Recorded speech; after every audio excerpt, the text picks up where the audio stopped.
140 टंका विद्युत बिल पाई कांड विद्युत कर्मचारी को बंधुक देखाई हत्या धमक मालकानगिरी थाना नीलिमारीगुड़ा गांव में एक चांचल्यकर घटना सामना को आसुची।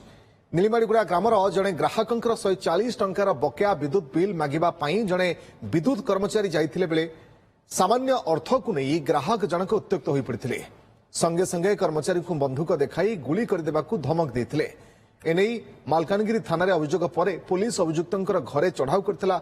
अभियुक्तर घर गोटे बंधुक अफुटा गुली बंधुक तैयारी व्यवहृत सामग्री जबत होईछि। पुलिस अभियुक्तों को गिरफ्त कर कोर्ट चालान करिछि।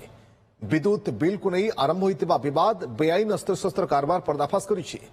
बेआईन अस्त्र कारबार नहीं पुलिस अधिक तदंत जारी रखिछि।